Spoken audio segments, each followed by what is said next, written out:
آپ سن رہے ہیں سعدی عابد کے ناول بند کبا کھلنے لگی جانا کی 36ویں قسط۔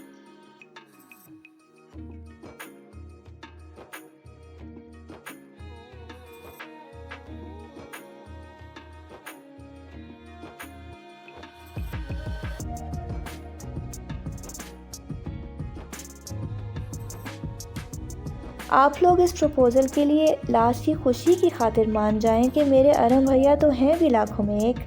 وہ ارحم الحسن کی تعریفوں میں اس کی ناگواری جانے بنا رطب اللسان تھی۔ مجھ سے بات تم لاش کے گانے پر کر رہی ہو؟ ناگواری سے اس کی بات کاٹی تھی۔ جی، کیونکہ لاج ارحم بھیا کو لائک کرتی ہے، وہ سادگی سے کہہ گئی تھی۔ اور تمہارے ارحم بھیا، وہ کسے لائک کرتے ہیں؟ وہ چبا چبا کر لفظوں کو پوچھ رہا تھا۔ کسی کو بھی نہیں۔ اب تمہارے ارحم بھیا اتنے بھی سیدھے نہیں ہیں، نہ جانے کیوں اسے غصہ آنے لگا تھا۔ آپ ایسے مت کہیں، میرے ارحم بھیا بہت اچھے ہیں، منہ بنا کر بولی تھی۔ تم تو اسے فیور ہی کرو گی، اس کے اتنا کلوز جو ہو، وہ تمہارا بیسٹ فرینڈ ہے۔ اس کا موڈ آف ہو چکا تھا کہ پہلی دفعہ اس کی فون پر آواز سن کر وہ خوش فہم ہی تو ہو گیا تھا۔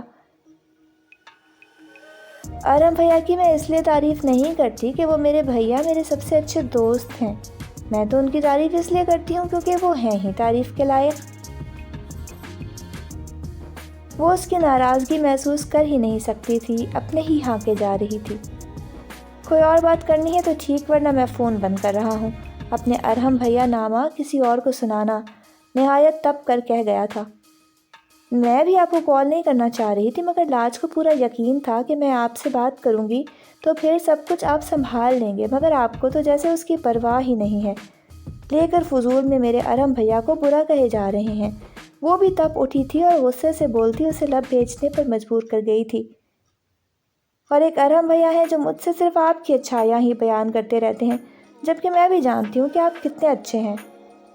اس کی آخری بات اسے ٹھٹکا گئی تھی، مگر اس نے اگلی کوئی بات کرنے کا موقع دیے بغیر ہی لائن کاٹ دی تھی، اور اسے اب ملال ہونے لگا تھا کہ اس نے پہلی دفعہ خود سے رابطہ کیا تھا اور اس نے ناراض کر دیا تھا۔ ماموں جان، آفس جاتے ہو مجھے الحسن ہاؤس چھوڑ دیجیے گا۔ سب سے زیادہ چونک کر اسے اسجد نے دیکھا تھا۔ چھوڑنے میں کوئی قباحت نہیں ہے، لیکن تمہیں جانا ہے تو اسجد سے کہو، چھوڑ آئے گا۔ انہوں نے نرمی سے شائستگی سے پر شرارتی لہجہ اپنایا تھا۔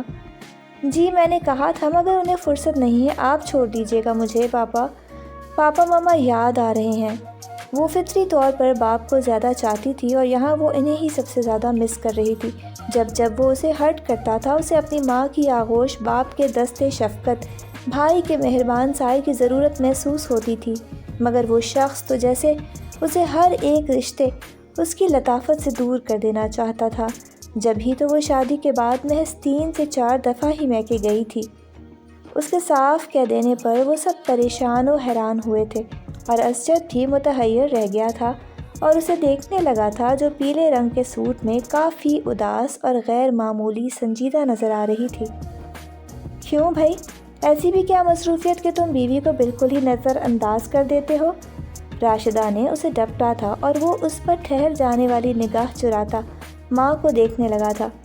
ساری مصروفیات کو ترک کر کے بیوی کا خیال رکھا کرو، چاہے آفس سے چھٹی کرنی پڑے۔ تم مائدہ کو میکے لے جاؤ۔ وہ بیٹے کو ہلکی سی خفگی کے ساتھ ہدایات دے رہی تھی۔ جی امی، لے جاؤں گا، کہ انکار تو میں نے پہلے بھی نہیں کیا تھا، بس اتنا ہی کہا تھا کہ شام میں لے جاؤں گا۔ فوراً ہی حامی بھر کر اپنا بھرم قائم رکھنے کو جھوٹ کا سہارا لیا تھا اور وہ تلخی سے مسکرا اٹھی تھی۔ آپ کو زحمت کرنے کی ہرگز ضرورت نہیں ہے، ماموں جان نہیں چھوڑیں گے تو میں راہم بھائی کو بلا لوں گی، کہ واپس بھی تو ان کے ساتھ ہی آنا ہوگا، تو ان کے ساتھ ہی چلی جاؤں گی۔ وہ کہہ کر اٹھی تھی اور نکلتی چلی گئی تھی۔ اس نے یہ دیکھنے کی بھی ضرورت نہیں سمجھی تھی کہ اس کے نرم سی تلخی کا کیا اثر ہوا۔ اسجد عالم کو کتنی صفائی دینی پڑی، کتنے جھوٹ بولنے پڑے، اور جب وہ ماں باپ کو مطمئن کر کے روم میں آیا تو وہ اپنا بیگ تیار کر رہی تھی۔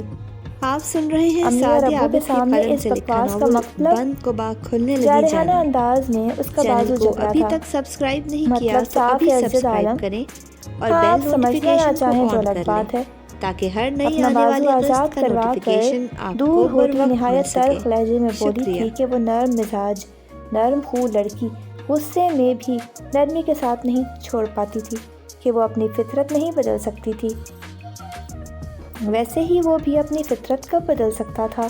ماں باپ کے سامنے جو سب کی ہوئی تھی وہ وضاحتیں تحمل سے دینی پڑی تھی، سارا تحمل غصے کی نظر ہو گیا تھا۔ بکواس بند کرو اپنی، اور آئندہ ایسا کوئی تماشا لگانے کی ضرورت نہیں ہے، وہ چیخا تھا۔ چیخیے مت کہ میں اس لہجے اور رویے کی عادت نہیں رکھتی۔ وہ بے بسی سے رو پڑی تھی۔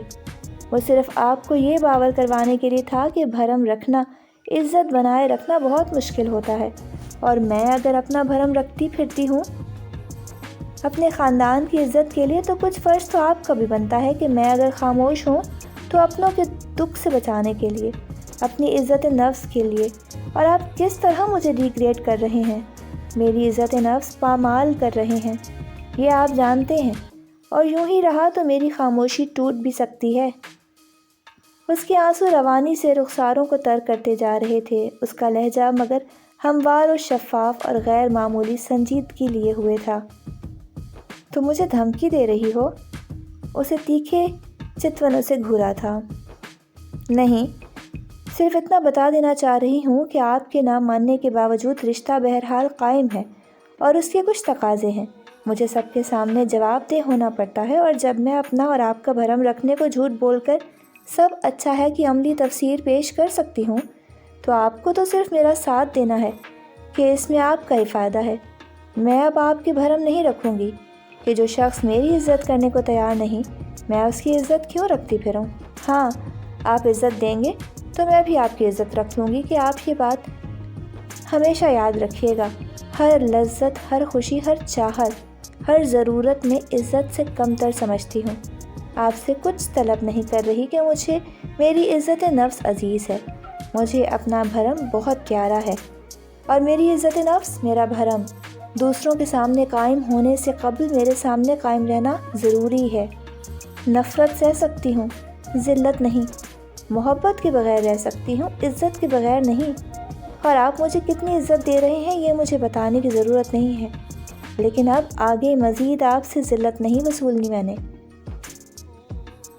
وہ اس کو بہت کچھ باور کراتی اس کے سامنے سے ہٹ گئی تھی، اور وہ غصے سے کھولتا گھر سے ہی نکل گیا تھا، مگر جب غصہ اترا تھا، ٹھنڈے دماغ سے سوچا تھا، اس کی ہر بات سچی لگی تھی۔